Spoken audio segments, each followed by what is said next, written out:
My name is Brian Matthews. It's January 2016, 13th of January.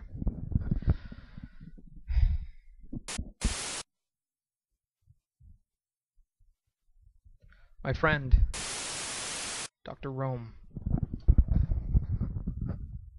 started these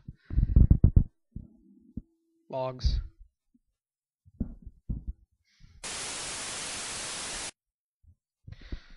He died yesterday.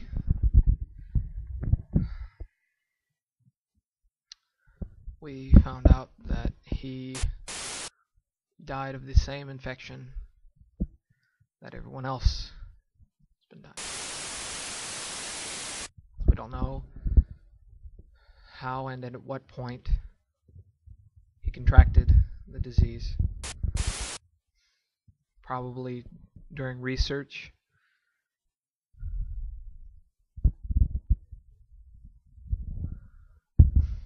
But all we know is that it wasn't the virus that killed him. The virus, as always, weakened his immunity system, like all the others, and slowly his system shut down, and like pneumonia, he became susceptible to other things, and he went to sleep and didn't wake up.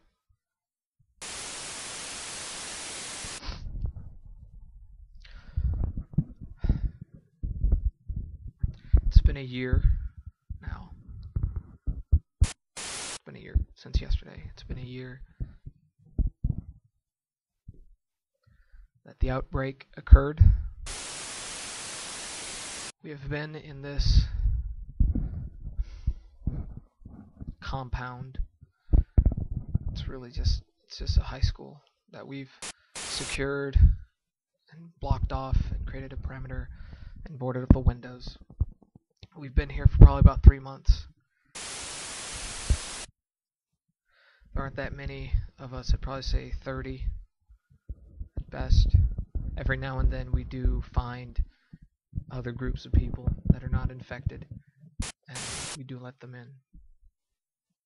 The military is, of course, very stringent and very hesitant to let anyone in.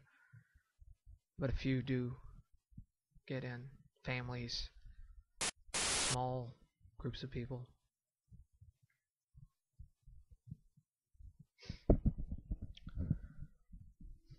For the past few weeks, I've been in charge of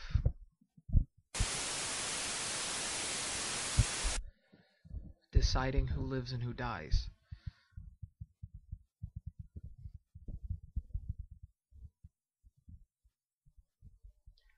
People who can't be cured. I have to make the call as to whether or not they get to live.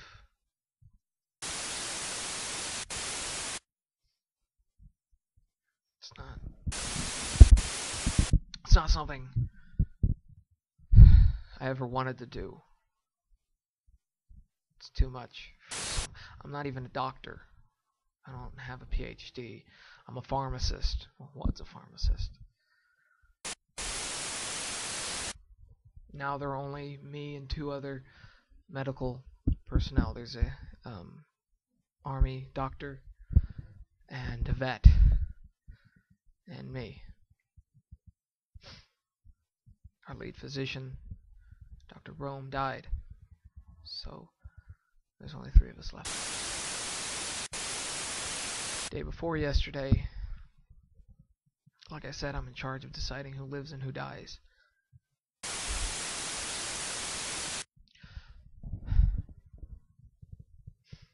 I had to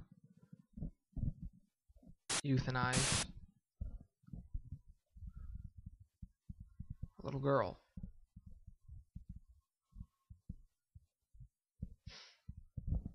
She was 8. Her name was Jessica, and she got bit not by one of the infected people, but by an animal. One of the rules is don't go near any animals. Most of them are carriers, but aren't affected in the same way that the people are.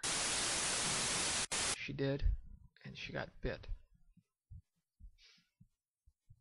The parents tried to keep it a secret until it became too late.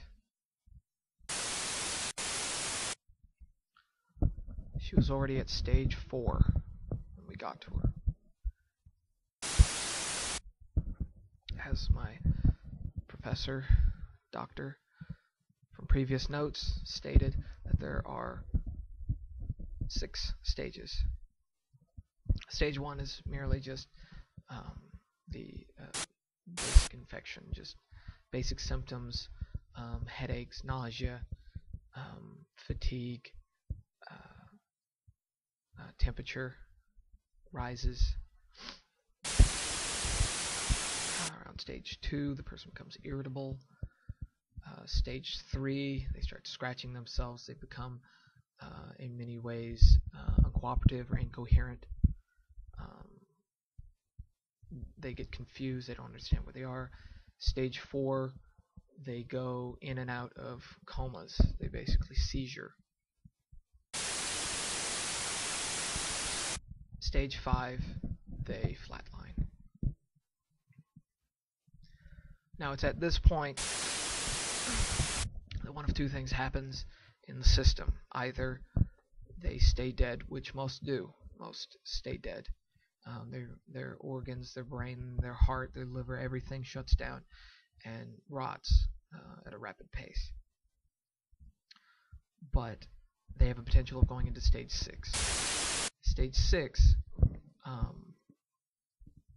they haven't flatlined. They've only been under basically like a coma. Their heart slows down. It doesn't stop. It slows down to a very slow beat to where we can barely tell that anything's happening. Slow enough that they appear dead, but still enough pulse that the bacteria and the virus and flows to their body and travels to every inch. In stage 6, if they did not flatline and they merely what we call nap, they can come back. This is when they become a threat. And after that, there's of course different stages of that as well. They become an infected, which shows very similar signs to being a dog with rabies. They're very agile. They're very quick. They're very aggressive. Most people say that they just hunger flesh, but they don't really do that. They're starving. Their body needs nourishment. They'll eat anything, really. But they are known to bite and scratch and attack. This is when they're the most infected. This is when they're the most dangerous. Of course, from initial infection, from initial bite or scratch till stage 6 can happen anywhere with 72 hours or a week and a half, depending on the person's physical condition and whether or not they receive treatment. You can fight off the infection in stages 1 and 2. Stages 3 become difficult. Stages 4 is impossible. Once after they become the infected, after 72 hours of them being infected, they become what we like to call as just zombies.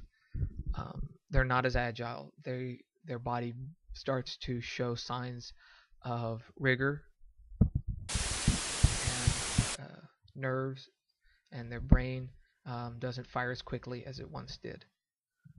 So they become slower. They're just as dangerous, but on a whole different level. They don't feel pain. You can't shoo them away. You can't convince them to head in the opposite direction because they don't feel pain anymore. Except for being hungry, they're still hungry all the time. They're in fact more hungry than the infected because they don't feel full ever. So they will keep attacking and eating things. Not necessarily people, but anything they can get a hold of. After that, they just start slowly rot until eventually their systems, even in this state, artificially supported state, just flatlines. They all fall apart and they fall over and dead. That can happen anywhere between 3 weeks to a month, again depending on the person and their condition and the age. The most dangerous are those 13 to 30 because they're healthy and can stay in the infected stage for the longest period of time. I've had to euthanize 4 people so far. Jessica's was the hardest.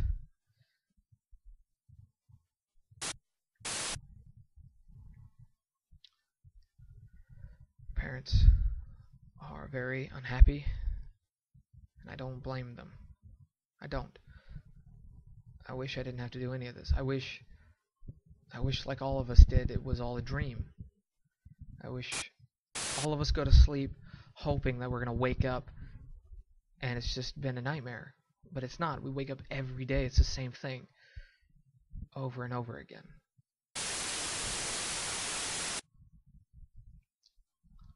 Oh, if you're wondering about this, I was not bit, I was not infected. This is where Jessica's father threw something at me. Hit me in the head. They're screaming and calling me a murderer. And in many ways they're right. I am. And I wish I didn't have to be.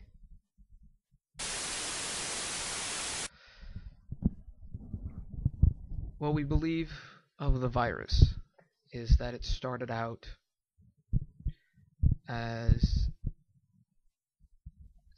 around the flu. We believe it's mutated from three or four different viruses.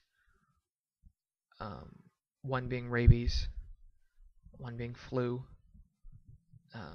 another being AIDS. Like flu and AIDS, it mutates. It changes all the time, making it very hard to treat, very hard to track. And there's a fourth that, from our observation and research, it seems to have come from, but we don't know what it is. It could have been a form of pox. It could have been a form of anthrax. It could have been many things. We believe it probably was a type of warfare that eventually attacked different people with different viruses, and it mutated itself and those viruses into different things, and slowly but surely over time viruses met halfway and again mutated. We believe this probably happened over 3 years, 2 or 3 years, but we're not sure.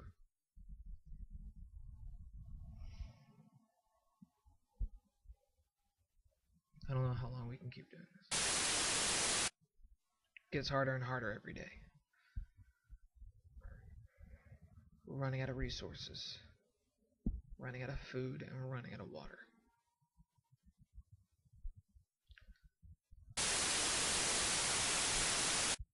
I'm hoping and praying that eventually we will have protected enough people and isolated them long enough that the virus will eventually die out outside of our barricades. The animals and all the people that are infected will eventually die off. And then we'll be able to go outside again.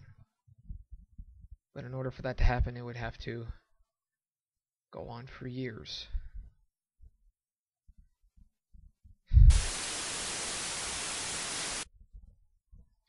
Can't keep doing this.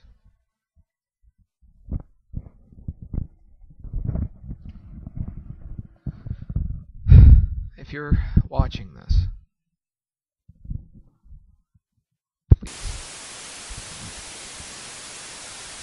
please stay away from animals. Stay away from anyone that shows abnormal or bizarre behavior, or anyone who may have been infected or bitten or scratched, because we need all the help we can get. And stay indoors.